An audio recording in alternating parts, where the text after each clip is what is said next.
lavdi Perëndis.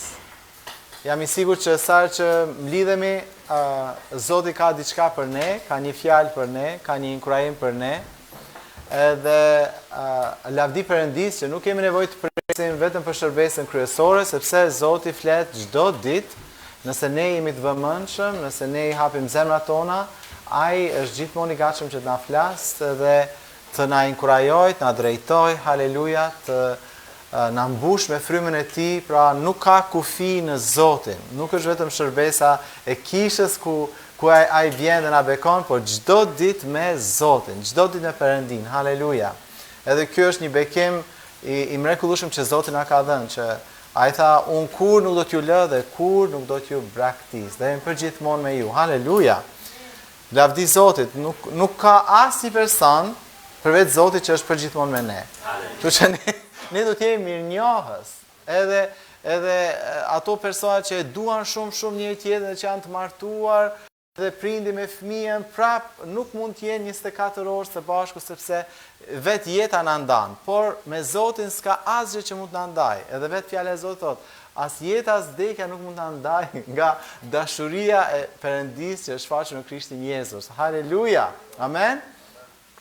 Kështu që ne kemi një mik të pandashëm. Një mik të pandashëm, Jezusin, gjithmonë me ne, gjithmonë aty. Haleluja.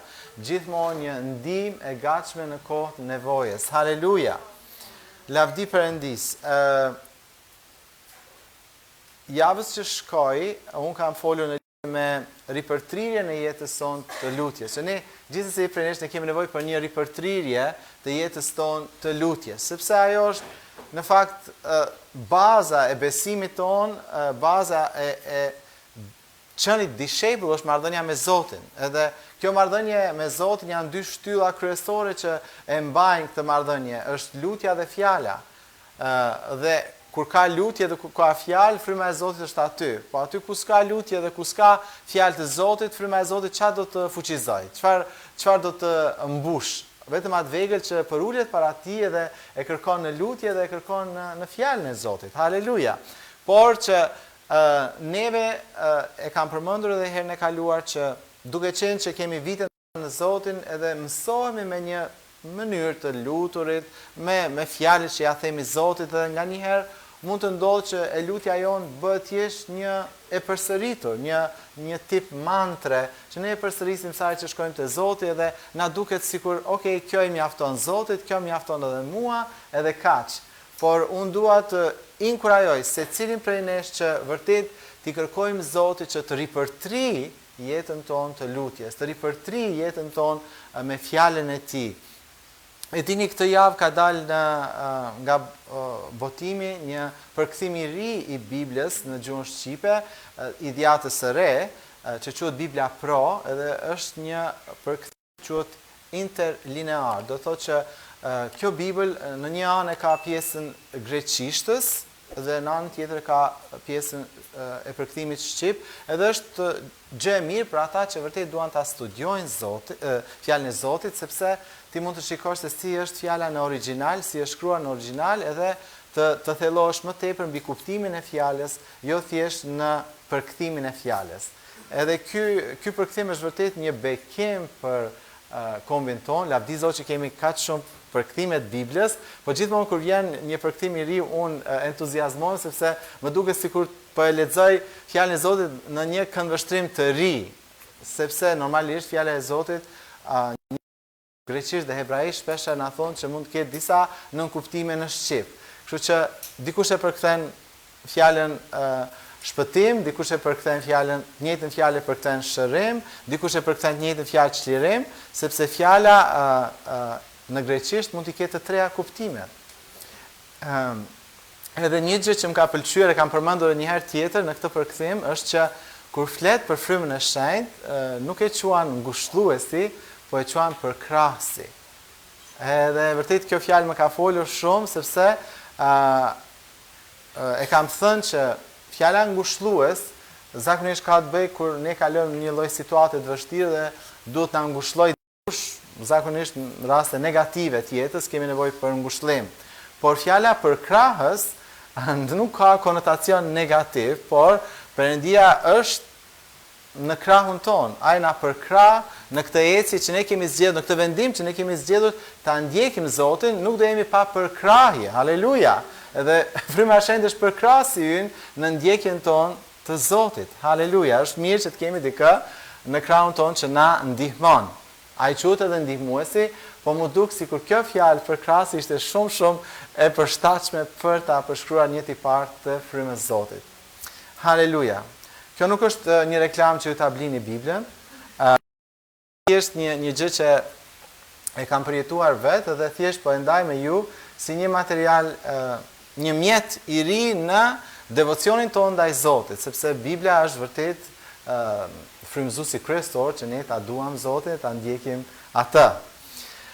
Gjithashtu unë kam marrë edhe një 4 libra që i kanë sjell ca besimtar nga C3, kisha C3 është një lëvizje kishas që ne kemi pas edhe vizitor këtu, pastor nga kjo lëvizje dhe kisha jon është në një proces të shqyrtimit nëse kjo lëvizje është një lëvizje që kisha jon du t'i bashkohet, kështu që i kam 4 libra për t'i lexuar nga disa nga drejtuesit e kësaj lëvizje, kështu që kam marrë ca ushqime vete edhe thjesht po e ndaj me ju që neve duhet në një farë mënyrë ne duhet ta ushqejmë veten tonë, nuk duhet ta lëmë asnjëherë mendjen tonë që të fluturoj. Sepse kur po lexoja sot te ky përkthimi i ri i Biblës, kur Jezusi flet për prisin e kësaj bote, edhe flet domethënë në 2 raste ura re që e keni parasysh që i ligu sulmon mendjen ton dhe në original ishte në fakt sulmon mendimet tona. Se mendja është diçka e madhe, por mendimet mund t'i seleksionojmë, okay? Kur djalli na sjell mendime negative, atëherë ne e dimë që ai po na sulmon, po i hedh gjetat e tij zjarta, se nëse themi thjesht mendjen përgjithshme nuk ka kuptim, por kur thotë sulmon mendimet tona, atëherë ne e dimë fush veprimin e tij. Se ku po vepron ai sjell mendime, për shembull, dje isha duke folur me një vëlla i cili nuk ishte mirë, shumë mirë nga shëndeti, kishte pak shqetësime me shëndetin e tij dhe po i thoja që ne të gjithë kalojmë në për situata ku ballafaqohemi me sfidat shëndetit. Nuk ka asnjë njeri që jeton në këtë tokë që nuk ballafaqohet me sfida shëndeti. Bini dakord? Sepse po jetojmë në një botë të rënë. Lavdi Zotit që Zoti po na i mban mushkënit në këtë Tiranë ka të ndotur, për shembull. Ka shumë gjëra që mund ndikojnë, ushqimi i ndotur, ajri i ndotur, uji i ndotur, edhe ne pretendojmë të kemi një shëndet të mirë. Pra ne po jetojmë në një botë të rënë, por kjo nuk na pengon që ne të kemi hyrje në fuqinë mbi natyrshme të Zotit që na shëron, jo vetëm që na shëron, po na mban në shëndet, sepse kjo është më e mirë, se sa me të shëru Zotit, më e mirë është kur mos smu. Aleluja. Të ruaj shëndetin ton, të ruaj mendjen ton, të ruaj trupin ton, edhe po i flisja këtij vllai dhe po i shërbeja në këtë mënyrë që shiko, sa herë që simptomat vinë, pavarësisht do ai kishte bërë analiza, mjeku i kishte thënë kjo e kjo ajo, pavarësisht raportit mjekut, ajo nuk do të jetë asnjëherë fjala e fundit. Fjala e fundit do të jetë Bibla. Është çfarë Zoti thot. Edhe po i thoya që edhe në dialogun e Jezusit me të ligun, Jezusi kishte fjalën e fundit. Nuk mund t'ja lëm djallit fjalën e fundit, apo jo? Dhe ju s'duhet t'ja lini djallit fjalën e fundit. As botës nuk mund t'ja lini fjalën e fundit. Fjala e fundit është raporti i Zotit. Dhe shpesh raporti i Zotit është i kundërt me raportin që mjeku mund të ta jap. Prandaj ti dhe unë duhet mësohemi që kur simptomat vinë, ne çfarë thot Jezusi? Foli malit. Foli problemit që ke, mos prit që problemi të bëhet aq i madh dhe vazhdimisht të flas ty dhe ti pastaj flet për problemin tënd, por ti foli problemit tënd, foli vështirësive të tua, foli situatave negative dhe i thuaj që të shpore në emrin e Jezusit. Kjo është thirrja jote si besimtar dhe kjo është betejë e secilit besimtar. Kjo nuk është betejë e vetëm disa besimtarëve, kjo është ajo betejë e mirë që Bibla e quan, që secili prej nesh jemi të ftuar që ta luftojmë këtë, është betejë e mirë sepse e dim kush fiton në fund. Është e mrekullueshme të shkosh në një, le të themi, ndeshje dhe e din kush fiton në fund, apo jo. Për ata që merr me basë do ishte bingo. Po flas, ne jemi në këtë betejë dhe ne e dim se kush fiton në fund, sepse kemi të shkruar aty që djalli është ai që përfundon liçenin e zjarrit. Dhe ata që e ndjekin Zotin do përfundojnë në qytetin qiellor. Haleluja. Në Jeruzalemin qiellor, kështu që ne e dim fundin. Pa çka që jemi midis, domethënë fillimit dhe fundit, ne jemi akoma, e kemi parasysh se jemi seriali i fundit, e kam fjalën. Jemi akoma një ndër serialet kësaj epoke, por pavarësisht kësaj është prapë mirë kur ti e dim fundin. Kur ti e dim fundin e këtij filmi, nëse mund ta quaj në mënyrë figurative, këtë jetë që Perëndia e ka planifikuar për njerëzimin, për krijesën e tij. Kështu që inkurajova vllajin që shiko vllai dashur, ashtu siç ke ti probleme, edhe unë mund të kem probleme, ashtu siç ti ke sfida me shëndet, edhe unë kam, por kam mësuar një gjë që nuk do t'ja lë djallit fjalën e fundit. Nuk do t'ja lë sëmundjes fjalën e fundit, por do përdor fjalën e Perëndis për të kundërshtuar ato gjëra që janë kundër trupit tim. Dhe këtë këshilloj për secilin që është besimtar. Neve duhet ta lejojmë shkrimin e shenjtë që t'i flas trupit tonë. Ti flet shumë gjëra, pse të mos i flasësh trupit tënd? Amen. Haleluja. Një gjë tjetër, unë inkurajova dje isha në ungjillizim me grupin e kishës, edhe lavdi Perëndis për Gazin, që është vërtet shumë bekim, sepse Gazi sa herë që vjen e ka dhe kitarën me vete dhe bën aty tek liçeni këngë adhurimi dhe krijon vërtet një atmosferë shumë të lehtë për të ungjillizuar. Sepse unë besoj që aty ku Krishti lartësohet, aty ka engjëjt e Perëndis. Aty bashkohen edhe engjëjt e Perëndis, që ishte shumë lehtë për të qenë aty. Dhe një gjë që vura re ishte që njerëzit, pavarësisht që nuk donin të ndalonin për dëgjuar, prap po na shikonin duke adhuruar Zotin, po na shikonin me Bibël, disa njerëz ndaluan, disa morën fletushka, disa morën edhe djatën e re. Por dua të them këtë që kemi bërë shumë mirë që kemi dalë. Edhe bëjmë shumë mirë si kishë që të dalim, sepse atje duhet jemi. Nuk është këtu. Këtu ne vim për të adhuruar Zotin, por atje ne duhet jemi për të ndriçuar dritën, se këtu s'kemi çfarë ndriçojmë, i kemi dritat. Okej? Dhe s'kemi nevojë ta ndriçojmë njëri tjetrin, se për këtë Krishti nuk na ka thirrur ndriço dritën tënde në kishë. Jo, ndriço dritën tënde në botë. Dhe secili prej nesh, edhe ato prej nesh që ndoshta nuk kanë guximin ose nuk gjejnë forcën, unë ju inkurajoj që të vini, të bashkoheni. Nëse nuk doni që të ungjillizoni, ju mund të këndoni. Ju mund të bashkoheni Gazit, Rezit që këndojnë aty dhe kushdo tjetër që është aty që mund të këndoj, nuk ka problem. Nëse ke ndrojtje për të ndaluar njerëz për folur, sepse edhe kjo ikën me praktik një farë mënyre, kur ti del edhe secili prej nesh ne duhet ta thyem këtë çfarë do mendojnë njerëzit për mua. Nëse do ta dish çfarë mendojnë njerëz për ty, do shqetësohesh shumë. Ma mirë mos u shqetëso për këto gjëra, sepse nganjëherë harxojmë kot kohën të menduar çfarë tjerët mendojnë për ne. Kryesorja është të dish çfarë Zoti mendon për ty edhe të mbash fort pas kësaj. Haleluja. Edhe pash që disa edhe njerëz që ishin katolik, ortodoks, ishin në farë mënyrë të inkurajuar që ishim aty. Na bënin kështu like, siç bëjnë njerëzit kur e pëlqejnë diçka ose edhe unë jam me Jezusin. Po kështu me zot ul, edhe unë jam me Jezusin, shkojnë kishën katolike. Po fal më se nuk po na vret dikush këto. Kështu që ne mund të jemi inkurajim edhe për të tjerët që i përkasin traditës së krishterë, nuk është vetëm ungjillorët. Amen. Pastaj çfarë ndodh është që ne mund të jemi inkurajim edhe në fakt për ungjillorët, sepse çfarë ndodhi ishte që në këtë ungjillizim është bashkuar një çift nga një kishë tjetër, Genci me gruan e tij, është bashkuar dhe Ezra dhe Tabeas, që janë misionar nga Zvicra, edhe është vërtet bekim të shikosh edhe të tjerë që nuk janë pjesë e kishës sonë, që bashkohen në ungjillizim, dhe kjo është vërtet një inkurajim, sepse unë besoj që ungjillizimi duhet të jetë i përbashkët. Gjitha kisha duhet të mlidhen dhe të dalim në rrugë, amen, që të ndajmë atë dashuri që Krishti na ka dhënë neve. Dhe dje, në fakt, ishte një person që kaloi aty, a ishte besimtar, edhe Tabeas me Ezrën folën me të, edhe tani, mund ta mendoni që ti del aty për të ngjillizuar, edhe ky vllai në fakt kishte probleme. Edhe ata patën mundësi që ta inkurajonin, që ai të merrte vendimet e duhura për jetën e tij.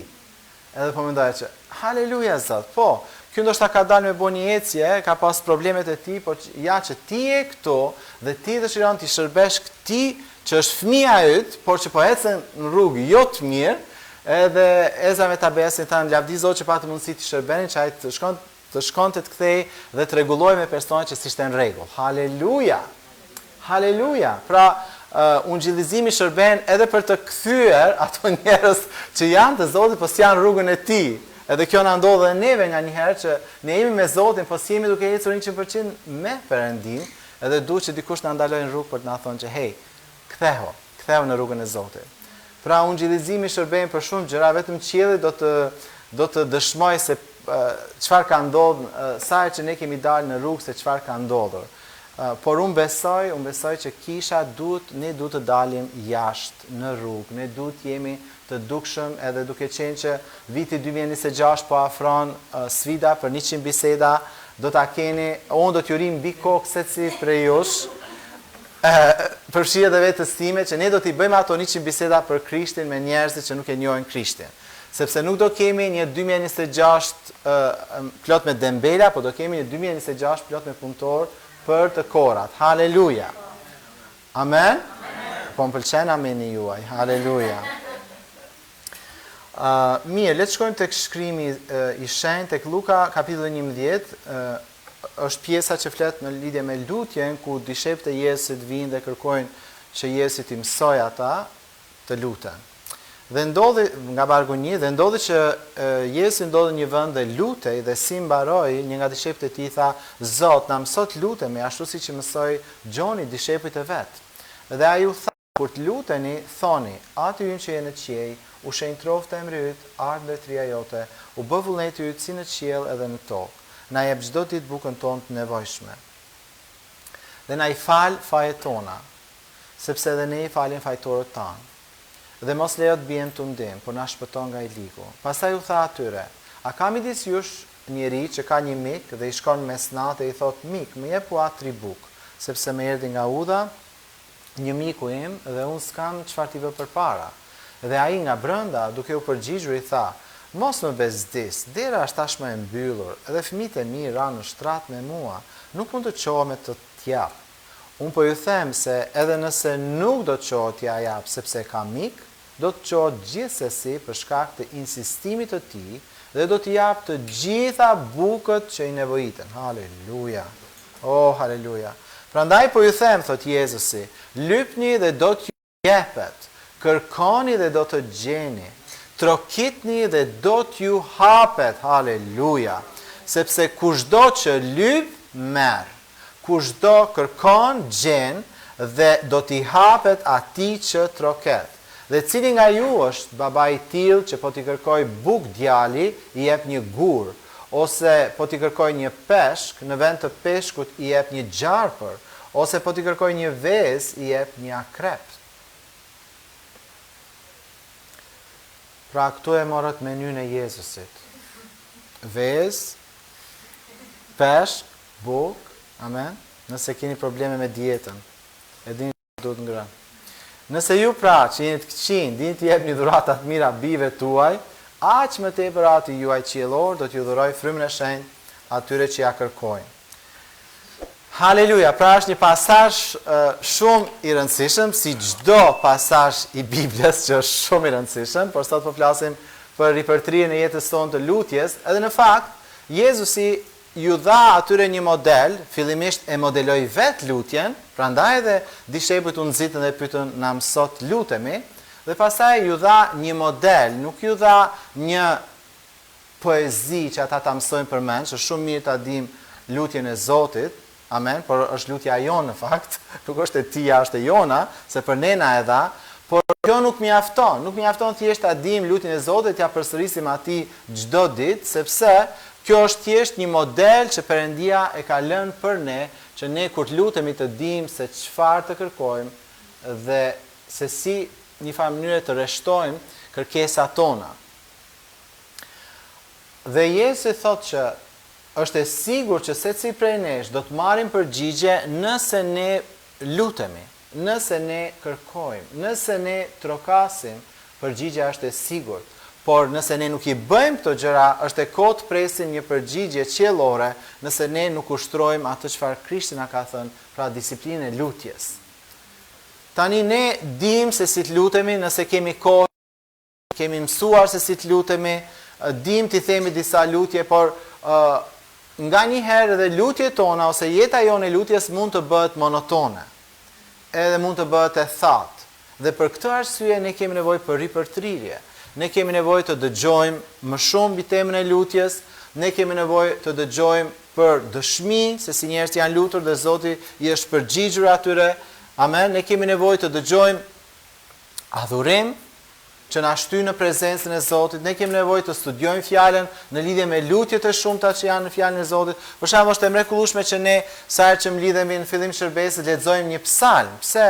Se kur ti lexon psalmet është sikur të kthen Perëndia të kthen në botën e lutjes, në botën e lavdrimit, në botën e adhurimit kur ti lexon psalmet. Është një gjë e mrekullueshme që ne kemi në Bibël, po dhe këngët e kohës së sotshme janë psalme të reja, që njerëz, se psalm është një himn që t'ia këngon, një këngë ose një himn që ti këndon Perëndis. Po dhe sot ka psalme të reja që njerëz I krijojnë edhe këto të inkurajojnë për ta adhuruar dhe për ta lavdruar Zotin në kohën tënde me Perëndin.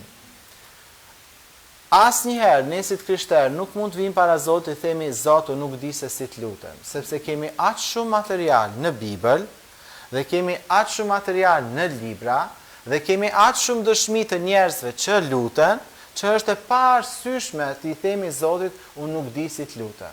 Duke qenë që po thuaj se çdo po kisha jon ka shërbes lutje, po edhe kisha tjera ka shërbes lutje, ne nuk kemi asnjë arsye që të themi Zotit nuk di si të lutem, sepse unë thjesht mund të vi në lutje, shërbesin e lutjes, mund të dëgjoj tjerë se si luten dhe të filloj të bëj të njëjtën gjë, të mësoj të them të njëjta gjëra Perëndis, por në kontekstin tim, me nevojat e mia, me familjen time, me punën time, me gjërat që mua më rrethojnë, unë mund ta përdor pushtetin e lutjes që Jesu ka thënë që duhet ta përdorim për të sjell qiellin në tokë, për të sjell mbretërinë e Perëndis në situatën time. Se kjo është ajo çfarë Zoti dëshiron, që mbretëria e Perëndis të shfaqet në jetën tënde personale, në kishën tënde, në familjen tënde, që ti vërtet ta përjetosh qiellin. Kjo është çfarë sjell edhe ripërtrirja në lutje, sepse ti fillon e përjeton Zotin sërish, ti përjeton dëshmi të reja sërish. Catherine Kuhlman pa të thënë, një nga lutjet e saj ishte Zot sill dëshmi të reja në kish. Ne kemi nevojë për dëshmi të reja. Lavdi Zot për ato që ka bërë, por ne kemi nevojë për dëshmi të reja të mirësisë Zotit, sepse këto gjëra na inkurajojnë, këto gjëra na nxisin secili prej nesh që ne të vazhdojmë të lutemi. Ashtu siç unë mund të ndaj dëshmi mbi ungjillizimin dhe kjo ju nxit juve që ju të vazhdoni të ungjillizoni ose të mendoni që po, pse jo, ti bashkohem edhe unë në grupit të ungjillizimit, nëse jo çdo javë, ndoshta një herë në muaj ose një herë në 2 javë, të jap Zotit një mundësi që të më rris në këtë fushë, që edhe unë të mësoj se si të ndaj ungjillin me të tjerët, ose të shikoj se si të tjerët ndajnë ungjillin, edhe kështu të mësoj, ashtu edhe në lutje. Nëse unë them nuk mund të lutem ose nuk di të lutem, atëherë Zoti na jep një mundësi që eja në shërbesën e lutjes dhe dëgjoj ata që janë më të rritur se ty, se si ata po luten dhe mëso prej tyre dhe fillo dhe praktiko atë çfarë çdo dishepull duhet ta praktikojë, të ketë një jetë në lutje. Haleluja. Por ripërtrirja në jetën tonë nuk vjen automatikisht. Ne duhet të bëjmë diçka që të ripërtrihemi në një gjë. Ne duhet të jemi në ambientin ku ajo gjë që ne kërkojmë ripërtrirje të praktikohet, ose të dëgjojmë më shumë, ose të lexojmë më shumë, studiojmë fjalën e Zotit në atë pikë që na inkurajon tani që po themi për lutjen, ne duhet ta bëjmë këtë gjë. Ne asnjëherë nuk mund të fillojmë një jetë të disiplinuar të agjerimit nëse nuk ballafaqohemi me dikën që e ka këtë si disiplinë. Është shumë e vështirë të fillosh diçka nëse nuk takon dikë që e ka tashmë pjesë të jetës së tij frymërore. Ne mund të flasim për agjërimin, po ne du takojmë edhe njerëzit që agjërojnë, dhe t'i bëjmë pyetje, si e bën, sa herë e bën, çfarë bën kur ti agjeron. Pra këto janë gjëra praktike që ne mund na shtyjnë drejt disiplinës së agjërimit. Amen. Ose për shembull, shpesh njerëzit që kanë problem me të dhënien e të dietës, me të dhënien e ofertave. Unë mendoj që më e mira është që ata takojnë një person që e bën këtë gjë, sesa të takojnë dikë që se bën këtë gjë. Sepse zakonisht njerëzit që kritikojnë të dietën dhe ofertën janë njerëz që nuk e praktikojnë atë gjë.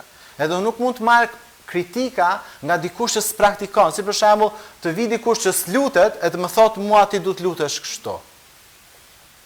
Kjo s'ka sens. Ose të thot dikush, dikush që s'agjeron, e të thot ty, kur agjeron, du të bësh këtë, mos ha këtë, mos ha këtë, mos ha këtë. Edhe ai s'agjeron vetë. Kjo quhet hipokrizi. Ose dikush që nuk dëshmon për Jezusin, ti thot jetë, jo, mos dilni me unë gjillizu këtu, se kërkush s'ka me dëgju, po bëje kështu, edhe s'bën asgjë vetë. Do thot, ne mund të marrim këshilla frymërore nga njerëz që praktikojnë këto gjëra frymërore. Nga njerëz që s'praktikojnë, çfarë do marrësh këshilla? Janë kot. Ato janë thjesht teori të parealizueshme. Kështu që edhe në pikën e lutjes ne kemi vërtet nevojë që të rifreskojmë njohuritë tona në lidhje me lutjen, të rifreskojmë njohuritë tona në lidhje me atë çfarë Jezusi tha për lutjen dhe çfarë njerëzit e Perëndis thonë për lutjen, sepse kjo vërtet do të ripërtri pastaj edhe marrëdhënien tonë me Perëndin. Nganjëherë ne ngecim në marrëdhënien tonë me Perëndin. Dhe kjo është një gjë reale, nuk është diçka për të pasur turp, nuk është diçka për të ndjerë fajtor, është diçka reale që na ndodh, sepse jeta të sjell lloj-lloj gjërash që ti nuk i planifikon dot. Mund të sjell ndonjë sfidë me fëmijën, mund të sjell ndonjë sfidë me punën, mund të sjell një sfidë me shëndetin. Edhe normalisht kur ti sfidohesh nga këto gjëra edhe orari, ndoshta rregullsia jote e lutjes do sfidohet. Le të themi kur ti e ke fëmijën që është i smur, edhe të zgjon le të themi të zgjon në ora 1 të natës ose në 2 të natës, ti nuk mund të çosh në 5 ose 6 mëngjes më lut, sepse s'ke arrit as me flet normal. Domethënë prishet cikli e kam fjalën. Dhe nëse ndodh që smundja mund të jetë disa ditë, të prishet cikli dhe prap duhet ta rimarrësh veten. Ta rregullosh edhe një herë ciklin. Si ato njerëz që disa prej nesh na kanë ndodhur, si ato njerëz që udhtojnë në Amerikë. Edhe kur ti shkon atje përjeton një gjë që quhet jet lag. Do thot, ndeshet orari yt evropian me orarin amerikan. Edhe sa që kemi shkuar në konferenca në Amerikë, për shembull konferenca mund të fillonte të hënën, ne përpiqem shkonim të premtën. Pse? Sepse nëse do shkonim të hënën kur fillon e hëna, ne do flinim gjatë kohës që ata do predikonin. Kështu që e gjithë konferenca do shkonte kot, sepse do duhet 2-3 ditë që ti të vish në ciklin orarin e tyre siç ata e kanë. Kështu që 2-3 ditë e para, nëse shkoja në kishë më shumë flija, ai predikonte, po unë flija sepse nuk isha në orarin e duhur. Kështu që nganjëherë dhe ky cikli i jetës tonë të lutjes mund të goditet nga sfidat e jetës, edhe prapë du ta rimarrim veten, ta kthejmë veten aty ku kemi qenë. Pra është një luftë për të mirëmbajtur jetën tënde të lutjes. Është një disiplinë që ti du ta mirëmbash. Të gjitha ata që merren me sport, normalisht e dinë që dikush që luan futboll një herë në javë nuk është si futbollisti që është profesionist. Okej? Ti mund të luash një herë në javë, po asnjëherë nuk mund ta amposhësh atë që luan çdo ditë. Veç nëse ke fituar një super fuqi atë ditë edhe që thonë të ka hec fati. Por zakonisht nuk funksionon kështu. Zakonisht i disiplinuar e fiton mbi atë që bën diçka her pas here. Gjithmonë disiplina fiton. Edhe në lutje, disiplina është ajo që do na ndihmojë neve që të fitojmë mbi mishin ton, të fitojmë mbi situatat e vështira në jetë, kur ti je i disiplinuar në një gjë. Po për qëndruar i disiplinuar, patjetër që do kesh nevojë për ndihmën e vëllezërve dhe motrave që të mbajnë përgjegjës, që her pas here të pyesin, sepse në vend që ti themi njëri tjetrit, le themi flas për kishën, nëse e pyesin një si ja ke kaluar, ndoshta pyetja më e mirë është si është jeta jote e lutjes këtë ditë. Si është jeta jote me fjalën këtë ditë. Kjo është më e sinqertë, më e konkretizuar edhe na ndihmon neve. Jo, unë mos më intereson për me gjyku dika, më intereson për me ndihmu dika. Okay? Sepse nëse le të themi nëse flas me Armando, thotë Armando këto kohë nuk jam lutur aq shumë, atëherë un kam tani një pikë lutje, edhe un mund të lutem në mënyrë specifike. Zot, ndihmoje Armandon që ai të ketë sërish atë disiplinën e lutjes me ty. Okay? Ose mund ta pyes Bertin si ka qenë koha jote me fjalën. Ai mund të thotë këtë javë s'kam pas fare kohë me ha Biblën. Okay, Zot, kam një pikë lutje tani. Zot, lutem që Berti të ketë kohë cilësore me fjalën tënde. Domethënë, kështu ne e ndihmojmë njëri tjetrin. Nuk e ndihmojmë njëri tjetrin vetëm si je mirë, po ti mirë, kalo. Domethënë, kjo është mënyra se si bota flet, por ne si të krishterë do të jemi më specifik nëse duam ta ndihmojmë njëri tjetrin, edhe vërtet atë çfarë ti bën për tjetrin, Zoti do ta bëj për ty. Nëse ti e ndihmon dhe lutesh për vllajën ose motrën, dikush tjetër do çojë do lutet për ty dhe do ndihmoj ty. E dini, kur Jesi flet në lidhje me lutjen, ka shumë gjëra që ai flet dhe ka edhe raste kur i korrigjon. Për shembull, ai korrigjonte farisenjt tek Mateu 23:14, ai korrigjonte farisenjt që bënin lutje ata. Do thot këtu te Mateu 23:14 thot: "Mirë ju o skribë dhe farisenj hipokrit, glabroni shtëpitë të vejave dhe për sy e faqe bëni lutje gjata, dhe për këtë arsye ju do psoni një dënim më të rept." Do thot këtu Jesi korrigjon farisenj që lutjet e tyre ishin tepër të gjata dhe e ndërlidh normalisht me përshtypjen e tyre që ata donin të bënin tjerëve. Do thot nuk është gjatësia që po korrigjohet, po korrigjohet përshtypja që ti do të bësh me gjatësinë e lutjes tënde. E keni parasysh se disa njerëz që mund të luten i marrin nga A deri te Z-ja gjitha për një herë. Okej? Dhe kjo s'ndodh në kishën tonë, po flas kisha tjera. Dhe domethënë duan t'i bën të tjerëve përshtypje përmes lutjeve të tyre të gjata. Dhe i vetmi person që duhet t'i bëjmë përshtypje me lutjen tonë, duhet jetë Perëndia, po jo njerëzit, sepse çfarë do bëjnë njerëzit kur ti lutesh? Po këto nga që ishin fetar, doin të bënin përshtypje sikur ishin me Zotin, frymëror, absolutisht nuk mund ta bëjmë këtë gjë. Po Jesi këtu korrigjon pra një gjë, që lutja jon nuk bëhet për t'i bërë përshtypje tjerëve. Kështu që edhe kur ti lutesh në kohën tënde personale, jo vetëm në grup, mos e bëj lutjen që t'i bësh përshtypje askujt vetë se Perëndin, sepse ai është audienca jote vetme. Perëndia është audienca jone vetme në lutje. Prandaj s'du të lodhem me çfarë mendojnë tjerët. Disa e bëjnë të kundërtën, s'luten fare, këta luteshin gjatë, mi bëj përshtypje, po disa s'luten fare se edhe këta mendojnë njëjtën gjë, çfarë do mendojnë tjerët? Se s'po e them lutet si duhet. Nuk po përdor fjalët e duara në lutje dhe s'luten fare. Jo, unë s'lutem si Berti, unë nuk lutem si Luisi, s'lutem si Miranda, jo s'lutem, ma mirë thotë s'po lutem fare. Domethënë kjo është e kundërta, ekstremi i kundërt. Se prap problemi i njëjtë, mendojnë çfarë mendojnë tjerët. Në një rast tjetri do në lavdin, në tjetrin nuk do të turprohet. Kështu që të dyja janë të këqija. Tek kur flet për lutjet e paganëve, Jezusi thotë te Mateu 6:7, thotë, po kur ju luteni mos përdorni përsëritje të kota siç bëjnë paganët. Do thotë edhe në kohën e Jezusit ka pas njerëz që kanë besuar në paganizëm, nuk kanë qenë gjithë që besonin tek Perëndia i Biblës, ka pas edhe paganë. Dhe çfarë ata bëjnë? Thot ata bëjnë përsëritje të kota, quhen mantra, që edhe sot përdoren, janë si tip formula, lutje formulë, edhe përsërit 100 herë, për me zgjuat Zotin tonë se e ka kapë zgjumi. Do thot nuk është kjo, dhe Jezusi thot që tani në anën negative si mund ta marrim ne këtë, për shembull nëse e marr lutjen e Zotit, edhe thjesht e përsëris. Aty unë që ardh me tria jote, o po vullnet të yt. Dhe e përsëris sikur Zoti nuk e din atë. Edhe po ja përsëris Zotit. Domethënë, dhe këto quhen përsëritje të kota, dhe këtë Perëndia nuk e pëlqen. Lutja jote nuk duhet të jetë një përsëritje e kotë e një gjëje ose një gjë, domethënë një si poezinë, që e kem superman që vetëm e thuaj çdo mëngjes të njëjtën gjë.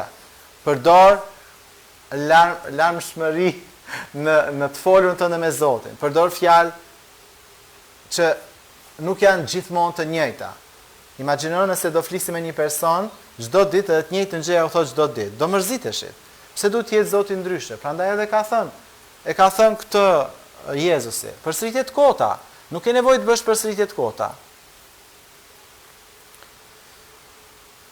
dhe pa modelin, pra modelin që Zoti e ka dhënë. Dhe kjo e thash pra është një model që ne du ta përdorim, por jo si përsëritje, du ta përdorim si një model që na ndihmon neve të lutur. Edhe në fakt është shumë mirë kur kemi një rutinë në lutje, qoftë në mëngjes, qoftë në mesditë, qoftë në darkë, po është mirë që të jetë diçka e rregullt, jo diçka e pa rregull. Sepse nëse është e pa rregull, gjasat janë që ne do të dështojmë shumë herë të ecim pastaj me disiplinë. Sepse disiplina kërkon orare dhe e thash që jeta është shumë dinake, na sjell shumë gjëra që prishin rutinën tonë dhe duke sigur gjithmonë na dalin gjëra për të bërë. Du të bërë kjo, du të bërë ajo, edhe e prish atë rutinën. Por me Jesin ne shikojmë që Jesi e ka mposhtur çë herët këtë gjë, sepse me Jesin ka rutinë lutje. Dhe fjala e Zotit thotë që ai o lutej herët në mëngjes, o lutej vonë në darkë. Dhe te Marku 1:35 shikojmë një varg që thotë pastaj thotë nesër në mëngjes te Marku 1:35, kur ende ishte shumë errët, Jesi u ngrit, doli dhe shkoi në një vend të vetmuar dhe atje u lut. Pra, lutja e mëngjesit ishte pjesë e jetës së Jezusit. Ai lutej herët, pra, ende pa lindur dielli. Kur ishte ende errët. Sot ju mund të gjeni shumë postime në internet, në gjitha aplikacionet e mundshme, ku njerëzit inkurajojnë zgjimin herët, si diçka që është shumë pozitive për njerëzit e suksesshëm. Tani me siguri kanë lexuar Bibël, se se kanë marrë për diku tjetër. Pra, se normalisht Jezusi është personi më i suksesshëm në botë. Imagjinoni, miliarda njerëz e ndjekin. Hala, edhe se kanë pa. Lekta që po i shohin s'po i ndjekin, po ato se kanë pa, miliarda njerëz po i ndjekin. Kështu që këtu shikojmë një çelës që mënyra si ne e fillojmë ditën përcakton pak a shumë kursin e ditës. Nëse ne e fillojmë ditën me Perëndin, gjasat janë që ajo ditë do ketë edhe ndërhyrjen e Perëndisë, sepse ti rrin me më të urtin, më të zgjuarin, më të mirin, edhe ajo pastaj do të ngjitet edhe tek ty, urtësia e tij, mirësia e tij, dashuria e tij. Pra Jesi me shembullin e tij na tregon se çfarë është më e mira. Koha e parë me e ditës për Zotin. Pa sa më herët më mirë, sa më herët më mirë. Po tani ne gjithë e dimë që nëse ne duam të zgjohemi herët, du të bim herët. Nuk mund të rrim deri në 12:01 para celularit të çohemi në ora 5 ose 6. Nuk funksionon në këtë mënyrë, sepse ti po shkel ligjet që Zoti ka dhënë për trupin tënd. Ti ke nevojë për gjumë. Pra, çfarë do thotë kjo? Kjo do thotë që ti duhet të presësh disa gjëra që ti shikon në mbrëmje, që të mund të flesh rahat, e të zgjohesh herët, e të kalosh kohë me Perëndin. Pastor, kjo ripërtrirje më duket pak e vështirë. Po, çashtu është e vështirë është. Nuk ishit llogaritur këtë. Te Luka 5:16 fjala e Zotit thotë, por ai pra Jesi tërhiqej në vende të vetmuara dhe lutej. Ka raste tek Luka 6:12 thotë në ato ditë ndodhi që ai shkoi në mal për të lutur dhe kaloi natën duke i u lutur Perëndis. Pra, Jesi nuk mund të lutej tërë natën, e zgjoi mëngjes lutej prapë. Pra, këto janë pjesë të jetës së Jesit që po na tregon Bibla. Pra, ka raste, besoj që zakonisht, e zakonshmja, cikli i rregullt i tij ka qenë lutja në mëngjes, para se të lindte dielli. Por, në raste kur duhet merrte vendime të rëndësishme, lutej tërë natën. Se ky rasti kur Jesi kaloi tërë natën në lutje është para se ai zgjedh apostujt. Edhe kjo është thjesht një shembull për ne, që nga njëherë, për shembull kishat korane, premtja, zakonisht ka qenë premtja e lutjes, dhe ata besimtarët shkojnë në kishë në ora 10 dhe në ora 5-6 mëngjesit shkojnë në punë, kalojnë tërë natën në lutje. E nuk është çudi që Korea ka përjetuar dhe ende ka një lëvizje të fuqishme të frymës Zotit dhe kishat më të mëdha në botë, pothuajse. Por dua të them këtë që Jezusi përmes jetës së tij na jep neve atë rregullin se si ne mund ta ndjekim Perëndin. Dhe lutja në mëngjes është gjë shumë e rëndësishme për ne. Po në rast se ke një vendim për të marrë, një vendim që është shumë i rëndësishëm për jetën tuaj, ja vlen të kalosh tërë natën në lutje. Ja vlen të shpenzosh Kjo nuk do të thotë që tërë natën ti do lutesh, ti mund të adhurosh Zotin, ti edhe mund të dëgjosh predikime, ti edhe mund të e vendos këtë kohë për Zotin, edhe e lejon Zotin që të drejtoj në një drejtim të dur për një vendim që është shumë i rëndësishëm për ty. Kjo nuk është donat, ne nuk marrim vendime jetësore çdo natë, apo jo. Por ndodh për shembull në lidhje, le të themi, ke nevojë për drejtim, Zot, a është kjo puna e dur për jetën time? A duhet të punoj këtu apo jo? Zot, a është kjo thirrja e dur për mua? Për shembull, nëse dikush të sfidon që të bësh pjesë e një shërbese, du të lutesh, është mirë të lutesh tër natën, ndoshta ti thosh, Zot, a është kjo shërbesa që më ke thirr që unë ta bëj? A është kjo thirrja për mua? Okej?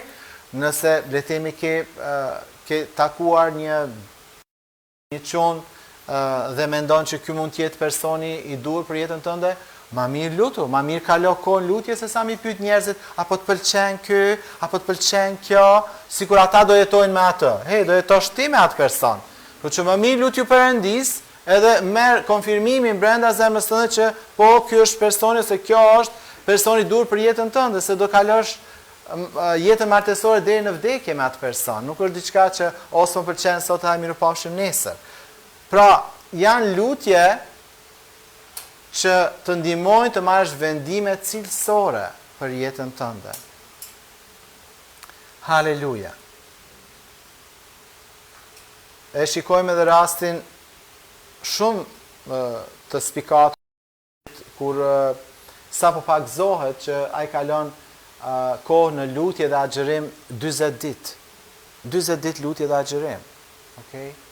Edhe kjo ishte para përgatitje për shërbes. Edhe thuhet që pasi që ai mbaroi lutjen e agjërimit, u ballafaqua me djallin, ja tregoi vendin djallit dhe pastaj filloi shërbesën e tij dhe fillua me njëherë mrekullit, shenjat, fryma e Zotit lëvizte në mënyrë të fuqishme, apo jo. Dhe kjo tregon që edhe në rast fillimit të shërbesës është e rëndësishme të lutesh, të agjërosh, që ta njohësh Zotin, edhe është si thua një ripërkushtim i vetes tënde për shërbesën që Zoti të ka thirrë. Edhe kjo është e nevojshme për secilin që i shërben Zotit. Her pas here ne duhet të kalojmë kohë lutje dhe agjerimi, ripërkushtim për shërbesën që Zoti na ka dhënë, forcat. Dini personi, për shembull, një ndër personat që Zoti ka përdorur shumë në këtë botë është Bill Bright. Bill Bright është drejtuesi i Campus Crusade ose Instituti Jeta e Re, si quhet këtu, por nëse lexoni jetën e tij, ai ndan lidhje me agjerimin dhe ai vetë ka agjëruar 40 ditë vetëm me ujë. 40 ditë agjerim. Unë njoh edhe njerëz edhe në Shqipëri që kanë agjëruar 40 ditë pa ngrënë fare. Ju e mund t'ju duket diçka, wow, si është e mundur, por ja që është e mundur. Është e mundur të rish pa ushqim për 40 ditë. Por normalisht me si thuash, me ndihmën e Zotit, me fuqinë e Zotit. Është e mundur ta bëjmë këtë gjë. Tani nuk po inkurajoj që njerëzit fillojnë a 40 ditë, se disa po më shikoni kështu të çuditur, s'po ju them që ta bëni, po nëse Zoti ju thot, atëherë du ta bëni, por them që është e mundur që të bëhet kjo. Dhe Bill Bright, thjesht nga një statistik, është ai që ka bërë atë 4 ligje shpirtërore. Është një librush, 4 ligje. Edhe është ai që ka bërë filmin Jezus. Dhe e dini që afërsisht 150 milion njerëz janë dokumentuar që kanë pranuar Jezusin përmes atij filmi. 150 milion njerëz e kanë pranuar Jezusin. Po kjo është e mrekullueshme. Haleluja! Por kë përdori Zoti, përdori një person të disiplinuar, një person të përkushtuar në lutje, një person të përkushtuar në agjerim. Mund të lexoni për të Bill Bright quhet, por që është edhe bilese po shikoja një kish në Amerikë, tani nuk unë këtot, e di që shërbesa e tyre quhet The Ark, edhe aty në aplikacionin që ata kanë, kur flasin për agjerimin, ata ka vendosur mësimin e Bill Bright në lidhje me agjerimin, se si duhet agjerojmë, çfarë janë hapat praktik që duhet i bëjmë kur agjerojmë, sepse kjo është diçka që vërtet çliron në botën frymërore, çliron shumë më tepër se çfarë ne mund të marrim thjesht vetëm përmes lutjes. Haleluja! Pra, Jezusi përmendi që lutja kombinohet edhe me agjerim. Nuk është thjesht lutje. Pra, nëse ne duam ripërtrirje në jetën tonë të lutjes, të mos harrojmë edhe pjesën e agjerimit. bashkojmë lutjet tona edhe agjerimit në një kërkim më intensiv të Zotit. E dini, nëse ndonjëherë mund të pyesi sa orë u lut Jezusi, para se Jezusi kryqëzohet në Getsemane, kur Jezusi lutet, aty është shumë e qartë se sa orë është lutur. 3 orë. Jezusi është lutur 3 orë, sepse 3 herë vjen dhe ju thot dishefe, nuk mund të qëndrojnë 1 orë me mua. U lut 1 orë, erdhi foli me dishepujt, u lut orën e dytë, erdhi foli me u lut orën e tretë, erdhi foli me dishepujt. Edhe aty shikojmë që ata thot i zuri gjumi, ishin tepër të lodhur. Dhe kjo nuk ka të bëj me lodhjen fizike, sipas mendimit tim. Mendoj që është diçka frymërore. Për gjumja në lutje është një sulm frymëror. Sepse e di se ku më vjen kjo mua, sepse kur erdhën ata me marr Jezusin, menjëherë ata fitun fuqi, e mori Pietri thikën, ja preu ati veshin, domethënë u bë menjëherë i fuqishëm, u bë David Pietri. Nga një person që po i zinte gjumi, u bë David menjëherë. Do thotë që djalli dëshiron të na bëjë neve të përgjumur në lutje. Edhe nuk e di ajo ka ndodhur ndonjëherë, po duke u lutur të zën gjumi, ajo ka ndodhur ndonjëherë, mua më ka ndodhur. Do thotë është diçka, është një sulm frymëror. Është një sulm frymëror kjo, që djalli dëshiron që të flejmë gjatë kohës që ne duhet lutemi. Mirë, ju ka ndodhur asnjëherë, mendoj se jeni lut mjaftueshëm. Se kështu i bie me thonë. Kështu i bie me thonë. Si jeni lut mjaftueshëm, si ka ndodhur asnjëherë. Se kur normalisht kur lutesh 5 minuta nuk zën gjumi, po kur fillon lut 1 orë, aha, fillon, vjen. Po. E dim se nga njëherë kur jemi këtu në shërbes në lutjes, vjen dikush edhe na zgjon, qo. Mu më ka ndodhë. Okej. Pra 3 orë. 3 orë. Jezusi u lut. 3 orë.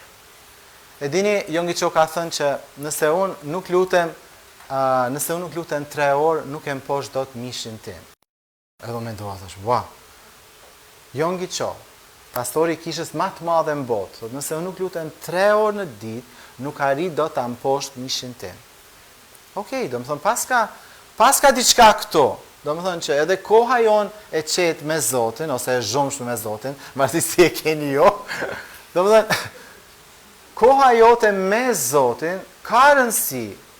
Nuk po them që, okej, 5 minuta, 10 minuta, nuk mendoj që me 5 minuta, 10 minuta në ditë ti mund të jetosh një jetë tamam të një dishepulli me Krishtin. Edhe pse ne përpiqemi t'ja hedhim Zotit, ose themi, unë tërë jam lutje. Po, jenë lutje.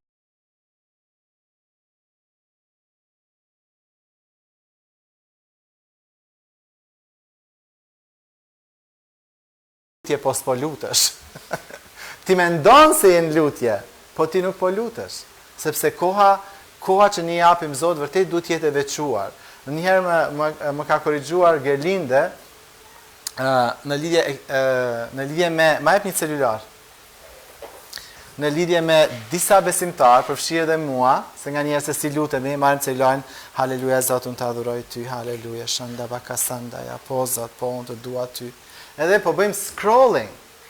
Do të thonë, edhe njerëz mendojnë që në fakt po luten, po ne nuk mund ta bëjmë këtë gjë. Pse? Sepse ne nuk mund të lutemi Zotit dhe mendja jonë është ç'a po han tjetri, ç'a ka vesh tjetri, te muja, duhet këta.